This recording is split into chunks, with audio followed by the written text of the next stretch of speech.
रानी तेरी मोरनी को मोर ले गए, बाकी जो बचा था सारे चोर ले गए। पहले ही मिनट में दोनों भी रानियां लुट गई। जी हाँ, आय हाय, मर गया मैं, लुट गया। एक ही दिन हुआ है, अभी एक ही दिन में ये खत्म हो गया। इनके अंदर जो जज्बा था वो खत्म हो गया। ऐसी मतलब कैसी, इस तरीके की चीज वहां पर हुई। और फिर एक बार खत्म हो गया दिस सिद्धार्थ शुक्ला शो। ये मैं ऐसा क्यों कह रहा हूं, इस रिव्यू में मैं आपको बताऊंगा। तीसरे रिव्यू की शुरुआत करते हैं। मैं हूं मंदार और आप देख रहे हैं एक्ट राइडर्स। बात की जाए अब सिद्धार्थ शुक्ला के जो हेटर्स है वो नीचे लिखेंगे सिद्धार्थ शुक्ला का पीआर, सिद्धार्थ शुक्ला का चमचा। लेकिन अगर आपने आज का एपिसोड देखा होगा तो पूरे एपिसोड में मुझे ये बताओ, ऐसा एक सीन बताओ कि जिसमें सिद्धार्थ शुक्ला नहीं थे। ये पूरा जो सीजन 14 है पूरा का पूरा फिर एक बार सिद्धार्थ शुक्ला ही बैकबोन जैसे रन कर रहे हैं। पूरा का पूरा अकेला बंदा खींच रहा है ये शो। हर एक सीन में सिद्धार्थ शुक्ला दिख रहे हैं। बाकी जो नए कंटेस्टेंट है वो क्या कर रहे हैं। अगर बात की जाए निशान सिंह मलकानी की, बहुत अच्छा बंदा है ये बहुत स्ट्रेटेजी कर सकता है, बहुत कुछ कर सकता है। लेकिन निशान सिंह मलकानी नहीं दिख रहा है कहीं पर भी। सारा गुरपाल कहीं पर भी नहीं दिख रही है। जान शानो कुछ ना कुछ करने का प्रयास कर रहे हैं लेकिन वो इतना इफेक्टिव नहीं हो रहा है। इजाज खान अच्छा कर रहा है। इसके बाद हम निकी तांबोली की बात करें तो वो ठीक ठाक कर रही है। और कुछ ऐसे छोटे छोटे नाम है, 2 या 3 नाम है वहां पे, वो ही वहां पे जो है बहुत अच्छा करने की कोशिश कर रहे हैं या फिर कर रहे हैं। बाकी कोई भी इतना असरदार नहीं दिख रहा है। अब ये 3 सीनियर्स की बात करें तो हिना खान सिद्धार्थ के साथ कुछ थोड़ी बहुत दिख रही है और आज हमने गौहर को बहुत देखा। बाकी इनके अलावा कोई भी नहीं था। अब चलिए बात करते हैं वन बाय वन आज के शो की। शुरुआत में हमने क्या देखा, इजाज खान और गौहर खान की वो किचन वाली बातचीत। अब हम पहले 2 दिन भी देखा, हमने स्टार्ट से देखते आ रहे हैं कि इजाज खान वहां पे बर्तन धोए जा रहा है। सुबह के बर्तन, दोपहर के बर्तन, रात के बर्तन। इजाज खान सिर्फ बर्तन धो रहा है। अब ये धोते धोते वो थक गया अब, और उसको समझ में आ गया कि भाई अपन ने जो बड़प्पन दिखाया है वो बहुत ही ज्यादा बड़प्पन हो गया और ये जो लोग हैं ये कोई भी काम करने के लिए तैयार नहीं है अब। और मुझे ये जो अभी एक बर्तन वहां पे आ रहा है ये मुझे बहुत ज्यादा हो रहा है। पहले अगर बात की जाए तो जब ये शो की शुरुआत हुई थी तो बड़प्पन दिखाते हुए इजाज खान ने ये कहा था कि मुझे खराटे मारने की वहां पे आदत है, तो अगर किसी को यहाँ पे तकलीफ होती है तो मैं बाहर जाके सो जाऊंगा। तुरंत वहां पे निक्की तंबोली बोलती कि मुझे बहुत तकलीफ होती है, तो ये बोलता है कि नहीं नहीं मैं क्यों बाहर जाऊं, मैं बाहर जाके नहीं सोऊंगा। तो इस तरीके से अपना ही स्टेटमेंट वहां पे कॉन्ट्राडिक्ट किया।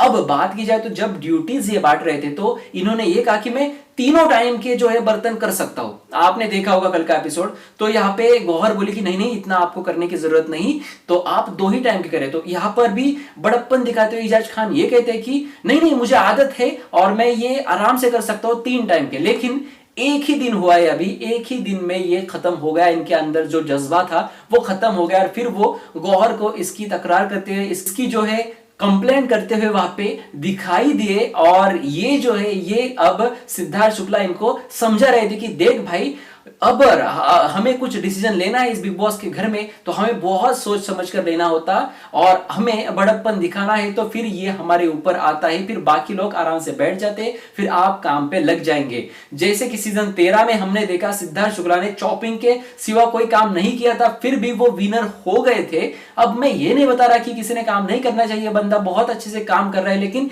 ये ओवर वहां पे जो है अपना बड़प्पन दिखाने की कोशिश कर रहा है और ये इसके ऊपर आ रहा है। उसके बाद गौहर ने क्या किया, गौहर अच्छा बिहेव कर रही है, हर किसी का जो प्रॉब्लम है वो सुन रही है, ऐसा नहीं कर रही कि इनमें झगड़े चलने चाहिए। और वो तुरंत उन्होंने सबको कहा कि आप अपने अपने प्लेट, अपने अपने जो कप है चाय के वगैरह कॉफी के, तो खुद वो धो के रखने चाहिए। इस तरीके से गौहर खान ने हर किसी को बताया। फिर उसके बाद वहां पे इजाज खान ने भी बताया, तो इससे जो है इजाज खान को थोड़ी सी तकलीफ जो है कम हो जाएगी, लेकिन 1 हफ्ते के लिए उसको ये काम करना ही पड़ेगा। अब बात की जाए अगले सीन की, तो अगले सीन में हमने क्या देखा, जो लव एंगल घर में बनाने की कोशिश कर रहा है राहुल वैद्य। राहुल वैद्य की अगर बात की जाए तो ये अब जो है सबसे बॉटम में है। बॉटम के कुछ 2-3 कंटेस्टेंट है, इसमें राहुल वैद्य का नाम है और वो घर में कुछ भी अलग करते हुए नहीं दिखाई दे रहा है। अब इनको बचने का एक ही रास्ता है, वो मतलब लव। जी हाँ, और ये पवित्रा पुनिया को अपने पास खींचने की कोशिश कर रहे हैं और बहुत ही फ्लर्ट कर रहे हैं पवित्रा पुनिया के साथ। जैसे कि जो रोटी का आपने देखा कि पवित्रा पुनिया कहती सकती है कि आप जो काम कर रहे हैं बाथरूम का, तो ये काम बहुत ईजी है और हर कोई अपनी अपनी सफाई कर रहा है बाथरूम में, तो आपको ज्यादा काम नहीं होता, तो आपको रोटियां वगैरह सीखनी चाहिए और आपको यहाँ पे लंच बनाने में वहां पे मदद करनी चाहिए। तो इसने कहा कि मैं सीखूंगा, आप जो अगर वहां पे होगी तो आप जो बोलेगी मैं वो करूंगा, रोटियां क्या, मैं कुछ भी करने के लिए तैयार हूं। और एक मर्द अपने वाइफ के लिए या फिर अपने गर्लफ्रेंड के लिए रोटियां सीख रहा है, तो इससे अच्छी बात क्या हो सकती है। इस तरीके का डायलॉग भी उन्होंने मारा, यानी कि सीधे सीधे उन्होंने पवित्रा पुनिया को वाइफ या गर्लफ्रेंड के तौर पे वहां पे देखा और उनको ये सुनाया भी। इस पर वहां पे एतराज नहीं जताया है पवित्रा पुनिया ने और बहुत अच्छे से उन्होंने दोस्ती कर ली है राहुल वैद्य से। अब ये दोस्ती आगे जाके प्यार में बदल सकती है या नहीं, ये तो आने वाला वक्त बताएगा, लेकिन पवित्रा पुनिया को भी राहुल थोड़ा बहुत पसंद आ रहे हैं और उनको भी पता है कि अगर ये लव एंगल घर में बनता है तो ये पहला लव एंगल होगा और बिग बॉस इन दोनों में से किसी को भी जल्दी बाहर नहीं निकालेंगे और इससे राहुल वैद्य जो है वो बहुत स्ट्रांग बन जाएंगे। ये बात राहुल को पता है। जी हां, अब इस पर आपका क्या है कहना, कमेंट सेक्शन में जरूर लिख देना। इसके बाद शुरू होता है नॉमिनेशन टास्क। जी हां, नॉमिनेशन टास्क में वहां पे दो रानियां होती है, यानी कि गौहर खान और हिना खान, और सिद्धार्थ शुक्ला चोर होते हैं, यानी कि उनके पास 4 लड़कियां होती है जो चोरनी होती है। जी हां, अब टास्क जो है, इस टास्क में लड़कों को इंप्रेस करना होगा इन रानियों को, और वो जो गहने हैं फिर जो ज्यादा इंप्रेस करेगा उसको वो गहना देना था और उसके बाद उस लड़के के पास से वो जो गहने वो चोरी करने थे लड़कियों को। इस तरीके का ये पूरा टास्क था। उसके बाद ये टास्क शुरू हुआ और 1 मिनट में क्या हुआ, एक लाइन में मैं आपको बताना चाहूंगा, रानी तेरी मोरनी को मोर ले गए, बाकी जो बचा था सारे चोर ले गए। जी हां, इसी तरीके से कुछ ये टास्क हुआ। पहले मिनट में दोनों भी रानियां लुट गई। जी हां, आय हाय मर गया मैं, लुट गया।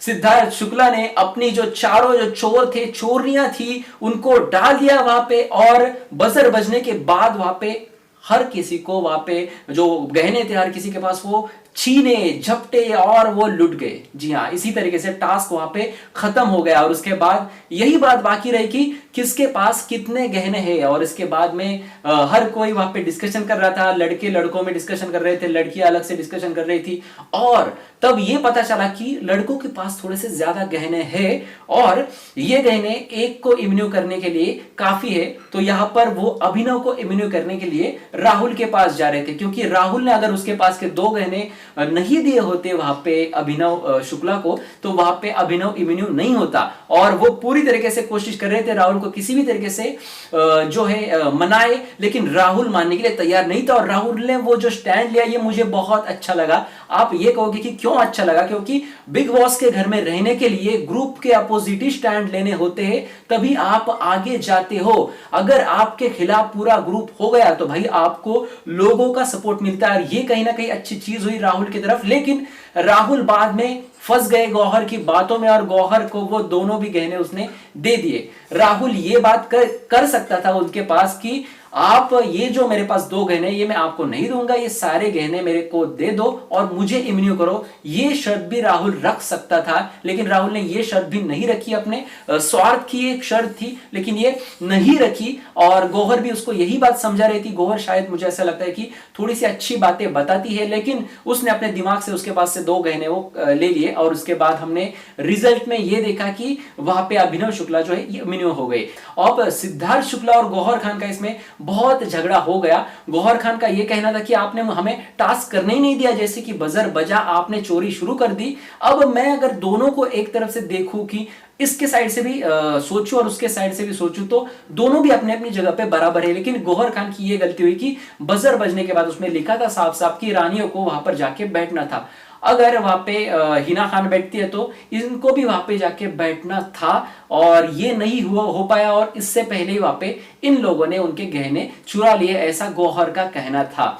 लेकिन सिद्धार्थ ने अपना टास्क खेला है और ये जो है ये कहीं ना कहीं कम पड़ गए थे, लेकिन फिलहाल इनके ग्रुप का एक मेंबर जीत गया है। अच्छे से उन्होंने स्ट्रेटेजी लगाई उसके बाद किसके पास कितने गहने ये करके। तो फिलहाल आज के जो टास्क था, आज का जो खेल था, इसका अवधि जो है खत्म हो गया है। उसके बाद हमने एंड में ये देखा कि सिद्धार्थ शुक्ला निक्की के साथ वहां पे अच्छे खासी फ्लर्टिंग कर रहे थे। उसमें बाजू के जो लोग हैं यानी कि रुबीना वगैरह ये अच्छी तरीके से चिढ़ा रहे थे सिद्धार्थ शुक्ला को निकी के नाम से, और निकी भी उनको पसंद कर रही है ऐसे बोल रहे थे। फिलहाल तो ये मजाक है, लेकिन 14 दिन इनको उनके साथ रहना है, तो ये मजाक आगे जाके कुछ सीरियस ना बने। अब देखते हैं क्या होता है। लेकिन सीजन 13 की यादें यहाँ पे ताजी कर दी, जहां पर ऐसी मतलब कैसी इस तरीके की चीज वहां पर हुई। इससे पहले ही कल के एपिसोड में एक बार ऐसा हुआ था, ऐसी मतलब कैसी, और आज भी ऐसा एक बार हमने देखा शो के एंड में। जी हां, अगर आज के एपिसोड की बात की जाए तो आज के एपिसोड में जिनका लो परफॉर्मेंस मुझे लगा तो वो निशांत सिंह मलकानी है, जो कुछ भी नहीं कर रहे हैं। इनको कुछ तो खास करना होगा। शहजाद जो है, शहजाद को भी अच्छा खासा कुछ खास करना होगा। रुबीना को भी और ज्यादा अच्छे से खेलना होगा। रुबीना की फैन फॉलोइंग हालांकि बहुत ही ज्यादा है। अभिनव ठीक ठाक कर रहे, जान शानो भी वहां पे ठीक ठाक कर रहे हैं अभी, और अंदर आने की कोशिश कर रहे हैं, लेकिन इनको भी बहुत ज्यादा करना होगा, क्योंकि ये इतना अट्रैक्ट नहीं कर पा रहे, ग्रैब नहीं कर पा रहे हैं वहां पे ऑडियंस का अटेंशन। तो इस तरीके से ये थोड़े से नीचे दिख रहा है, और सारा गुलपाल कहीं पर भी नहीं दिख रही है। इनको भी वहां पे बहुत कुछ करना होगा। बाकी हर कोई वहां पे थोड़ा थोड़ा दिख रहा है, और इन सबके साथ दिख रहे हैं दी सिद्धार्थ शुक्ला। मैं दी इसलिए कह रहा हूं क्योंकि एक पूरा सीजन जो 100 दिन से भी बहुत ज्यादा था, 13वां सीजन, वो पूरा सीजन इन्होंने खींचा, अपने दम पे खींचा, और अब ये जो सीजन 14 का गाड़ा है ये भी अपने दम पे खींच रहे हैं। पूरा टीआरपी इनके तरफ से ही मिल रहा है सीजन को। तो ये कहीं ना कहीं 14 दिन के बाद शायद ऐसा ना हो सके पूरे सीजन में सिद्धार्थ शुक्ला वापस घर में दिखाई दे। बिग बॉस के मेकर्स को भी ये पता था कि सिद्धार्थ शुक्ला अगर शो में नहीं होंगे तो भाई इनको टीआरपी नहीं मिलेगा, और जो कुछ भी माहौल बाहर चल रहा है इसकी वजह से बिग बॉस को टीआरपी नहीं मिलने वाला था। इसी वजह से दिमाग लगाकर उन्होंने सिद्धार्थ शुक्ला को घर में अंदर बंद किया 14 दिनों के लिए। अब सिर्फ सिद्धार्थ शुक्ला को अगर बंद कर देते तो जो बाकी सीनियर्स है, जो बड़े बड़े नाम है, जैसे कि अब ये गोहर और हिना हो गई, ये नाराज हो जाते कि भाई हमने क्या किया था, हमने भी तो अच्छा खेला है, हमने भी तो हमारे सीजन में बहुत अच्छे से जो हमारा पूरा जो 100% है वो दिया था, लेकिन हमने क्यों नहीं बुलाया। तो इसके लिए ये नाराज ना हो इसलिए इन तीनों को बिग बॉस के घर में डाला है। और बात की जाए तो यहाँ पे पूरा ध्यान बिग बॉस के मेकर्स का सिद्धार्थ शुक्ला पर ही था, और अब भी जितने भी 150 कैमराज या 300 कैमराज है, ये सारे सिद्धार्थ शुक्ला को कैप्चर कर रहे हैं। जिस भी रूम में, जिस भी कमरे में, जिसके भी साथ सिद्धार्थ शुक्ला जाता है वहीं पर टीआरपी जाता है। हालांकि निकी तांबोली ने खुद से टीआरपी खींचने की बहुत अच्छे से कोशिश की है, और दूसरी जगह मेल में अगर बात की जाए तो इजाज खान बहुत अच्छे से सामने आ रहे हैं। ये था मेरा ऑब्जर्वेशन। अगर आप मेरे ऑब्जर्वेशन से सहमत है, अगर आपको ऐसा लगता है कि जी हाँ ये जो बंदा बोल रहा है तो मेरा भी ऑब्जर्वेशन इसी बंदे के जैसा है, तो भाई हमारे कमेंट सेक्शन में कमेंट करके आप अपनी राय जरूर बताना। और बिग बॉस के इस वीडियो के नीचे बहुत सारे लोग कमेंट पढ़ने आते हैं, तो अच्छे अच्छे कमेंट लिखना, बैड वर्ड्स मत लिखो, क्योंकि बहुत सारी लड़कियां, बहुत सारी लेडीज जो है वो भी कमेंट करती है। तो अच्छे अच्छे वर्ड्स में, अच्छे वे में आपको जो अच्छा लगा है, जो बुरा लगा है, वो कमेंट सेक्शन में जरूर लिख देना। तो यही था आज के एपिसोड में। इस पर और भी बड़ी खबर आएगी तो मैं मंदार एक्ट राइडर्स के जरिए आपके पास जरूर पहुंचाऊंगा। तो जल्द से जल्द चैनल को सब्सक्राइब करें। साथ ही अगर आपको यूट्यूबर बनना है और आपको यूट्यूब से ढेर सारे पैसे कमाने हैं, जी हाँ बहुत सारे पैसे आप कमा सकते हैं यूट्यूब से, तो आपको हमारे इंस्टाग्राम पे आना होगा। इंस्टाग्राम पे मैं छोटी छोटी वीडियोस बनाकर आपको हर एक इंस्टाग्राम के बारे में, यूट्यूब के बारे में टिप्स एंड ट्रिक्स देता हूं कि कैसे आप वायरल हो सकते हैं। तो आइए वहां पे हमारे एक्ट राइडर 06 को फॉलो कीजिए। उसकी जो लिंक है मैंने इस वीडियो के डिस्क्रिप्शन में दे दी है। जाइए वहां पे क्लिक करें लिंक पर और हमें फॉलो कीजिए। यहां पर सब्सक्राइब करें और देखते रहिए एक्ट राइडर्स। धन्यवाद।